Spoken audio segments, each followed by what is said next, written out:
Tout va bien. Tout va bien par rapport à la vidéo face à la Turquie. La Croatie vient de s'imposer. 0-2 à l'extérieur contre la Lettonie. Pour la Croatie, la Lettonie était le bon adversaire contre qui il fallait jouer pour se mettre en confiance. 2 fois, ils battent la Lettonie pour s'en remettre. Récemment, ils ont perdu 2 matchs d'affilée contre la Turquie et le Pays de Galles. Là, que les Croates ils perdent 2 matchs d'affilée, c'était plus arrivé depuis 2021, où ils étaient une période où ils étaient encore en difficulté.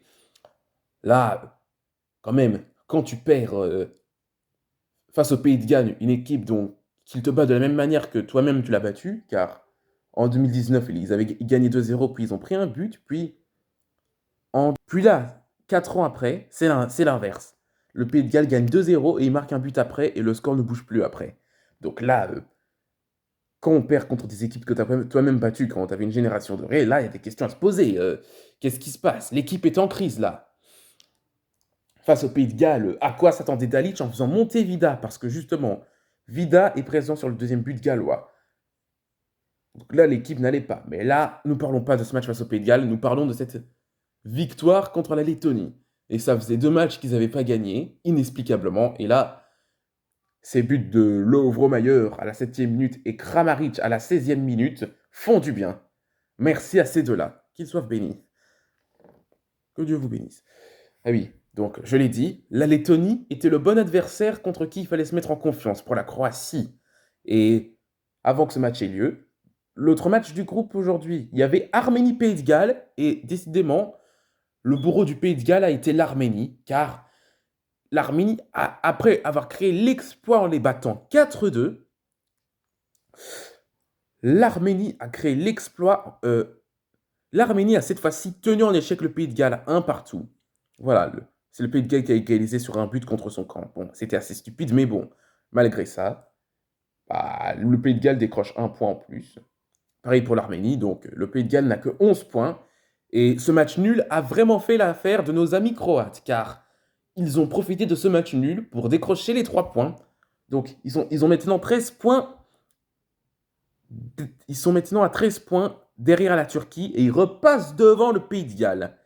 Et quoi qu'il arrive dans le match Pays de Galles-Turquie, la victoire sera obligatoire pour la Croatie face à l'Arménie, histoire de rejoindre les autres équipes qualifiées automatiquement pour l'Euro. Donc accompagner la Turquie, qui est elle déjà qualifiée, il faut aller accompagner le Pays de Galles. Il faut aller l'accompagner. Pourquoi pas accompagner la Turquie? Voilà. Bon, même si c'est sûr qu'ils ne vont pas finir dans le chapeau 1, c'est pas très grave. Il faut déjà se concentrer sur la qualification, c'est le plus important. Et je voulais dire un truc par rapport à Lovro Mayer. Et bah, il comprend français, donc Lovro Mayer, je m'excuse. J'ai remarqué que ça n'allait pas en équipe nationale. Je m'étais même dit ça avant le match. J'avais remarqué qu'il n'allait pas très bien en équipe nationale, car déjà, en finale de Ligue des Nations, il a raté un penalty contre l'Espagne et il a raté une occasion face à la Turquie où la Croatie aurait pu égaliser. Là, je me disais qu'il n'allait pas très bien en équipe nationale. Et bah là, ce soir, Lovro Mayer, il m'a fait taire. Il a marqué. Il a redonné le sourire à toute la Croatie. Et voilà, finalement, il va bien. Il m'a fait taire.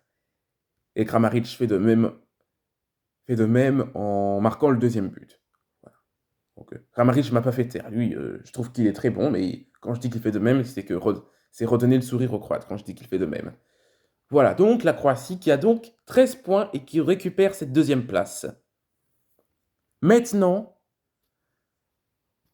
tiens, le prochain match, c'est le 21 novembre. Si je ne dis pas de bêtises, le prochain match, c'est face au Pays de Galles. C'est face à l'Arménie. Et la victoire est strictement obligatoire, car on ne sait jamais ce qui va se passer lors du match Pays de Galles-Turquie. Donc, les Croates sont rassurés. Donc, si les Croates gagnent face à l'Arménie, ça leur fera 16 points.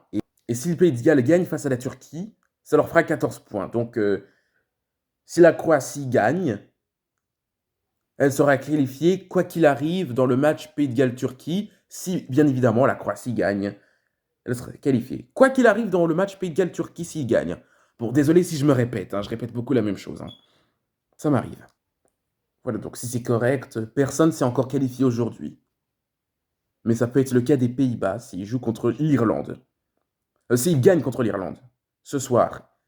De l'autre côté, la France affronte Gibraltar. Je vois un 9-0 pour la France. C'est pas que je fais c'est pas que je fais ça, c'est que j'essaye de faire le chiffre 9 avec mes mains, mais ça marche pas.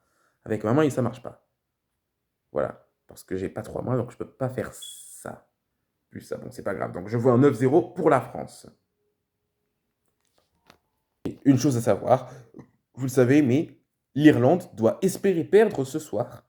Pourquoi? Parce que ça pourrait leur donner plus de chances de se qualifier pour les barrages, vu qu'ils ne peuvent plus finir. Premier ou deuxième. Car ils ont foiré leur campagne qualificative avec seulement 6 points de victoire et trop de défaites. Franchement, l'Irlande était parmi les équipes les plus décevantes. Je ne m'attendais pas qu'ils soient aussi faibles. Si l'Irlande doit espérer perdre, c'est pour se qualifier pour les barrages, parce qu'ils n'ont pas vraiment réussi leur Ligue des Nations. Car l'Écosse est déjà qualifiée et l'Ukraine, on ne sait pas encore. On va voir ce qui va se passer avec l'Ukraine lundi face à l'Italie. Alors, je croise les doigts pour l'Ukraine. Ils n'ont pas été là à la Coupe du Monde, donc j'espère qu'ils seront là à l'Euro. Les Ukrainiens se sont bien débrouillés durant cette campagne qualificative, hein. Donc, même si les Italiens ont écrasé la Macédoine du Nord 5-2, auparavant, la Macédoine du Nord l'a fait face à l'Italie. L'Allemagne l'a fait face à l'Italie. Et pourquoi l'Ukraine ne le ferait pas, elle? Voilà, donc j'ai rien contre les Italiens, mais j'espère que l'Ukraine créera l'exploit. Mais l'Ukraine est prévenue, car l'Italie s'est imposée 5-2 face à la Macédoine du Nord. Je pense que ça rigole pas. 5-2 quand même, l'Italie a bien pris sa revanche, a bien brisé la malédiction. Là, ça montre que ça rigole pas. L'Ukraine est prévenue, je dis ça, je dis rien. Donc l'Ukraine va devoir faire attention. Le match sera en Allemagne. Peut-être que ça pourrait porter chance aux Ukrainiens, que ça se passe en Allemagne. Car les Italiens se sont pris un 5-2 contre l'Allemagne en Ligue des Nations. Oh non, mais ça se fait pas là, ce que je dis. Allez. Bref, allez. Je croise les doigts pour l'Ukraine, c'est tout. Et puis, il y a un autre pays auquel je voulais rajouter un commentaire, c'est le Luxembourg. Je m'attendais pas à ça. Ils ont battu 4-1 la Bosnie-Herzégovine. Et de l'autre côté, son bourreau, la Slovaquie, a battu 4-2 l'Islande. Donc, bonne nuit la Bosnie-Herzégovine et l'Islande, hein. J'avais de l'espérance pour la Bosnie-Herzégovine, mais là, à part Edin Dzeko, dans cette équipe de Bosnie-Herzégovine, il n'y a personne à part Dzeko. C'est plus la Bosnie-Herzégovine, c'est la bonne nuit Herzégovine. Ils sont bonne nuit. Maintenant, je croise les doigts pour le Luxembourg, hein. J'espère qu'ils se qualifieront pour l'Euro. Maintenant, ils sont barragistes à cause de la qualification de la Slovaquie, mais j'espère qu'ils passeront les barrages. Ça dépendra de contre qui ils tombent, hein. Donc, s'il y a des voisins luxembourgeois qui nous écoutent, je tiens à dire que vous méritez de vous qualifier et j'espère que vous réussissez votre objectif. Je vous le souhaite. Ça pourrait être historique pour vous, quoi qu'il arrive. Parce que sachez que malgré vos 2 coups pris face au Portugal, sans vouloir faire mal, ça arrive, vous avez quand même surpris beaucoup de gens. Vous avez créé l'exploit en battant l'Islande et votre victime préférée a été la Bosnie-Herzégovine. Liechtenstein aussi. En parlant du Liechtenstein, le Portugal n'a gagné seulement 2-0 face au Liechtenstein, alors que pourtant, Liechtenstein, eux-mêmes, ils se prennent des 7-0 contre l'Islande. Et pourtant, le Portugal a joué à l'extérieur face au Liechtenstein, hein. Et les Islandais qui ont fait de même les ont battus 7-0. Quand même, hein. Mais bon, c'est pas le débat. Ah oui, et pour les matchs de hier, le Danemark et l'Albanie ont été les qualifiés suivants pour l'Euro. Donc cette semaine, les nouveaux invités dans la liste des qualifiés sont la Slovaquie, la Hongrie, l'Albanie et le Danemark. Donc on a 4 nouveaux invités dans la liste des qualifiés. L'Albanie s'est qualifiée et n'était pas là à l'Euro 2020. Ça veut donc dire qu'un participant à l'Euro 2020 ne sera pas là à l'Euro 2024. Qui ça pourrait bien être. J'espère que c'est pas l'Ukraine. Mais bon, faut pas se tracasser comme ça. Ne jamais vendre la peau de l'ours avant de l'avoir tué. Bref. Voilà, je suis content pour le Danemark, hein. Ils ont foiré leur Coupe du Monde. Et là, ils sont qualifiés pour l'Euro 2024 avec de la vraie joie. Je suis content pour eux. Mais pour la Slovénie d'Oblak, d'un côté, je suis un peu déçu parce que Oblak est un excellent gardien, mais malheureusement, son pays ne se qualifie pas souvent pour une Coupe du Monde ou un Euro. Donc tout va se jouer au prochain match face au Kazakhstan. Je croise les doigts pour... ça me ferait plaisir pour lui.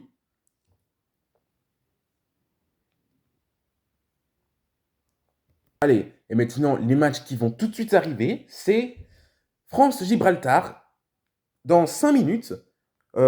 Suisse-Kosovo, qui s'est épinglé sur mon écran pendant que je filme. Et France-Irlande qui par le même temps. Non, pas... Oh mon Dieu. Pays-Bas-Irlande par le même temps aussi. Donc, l'aventure des qualifs de l'Euro 2024 continue.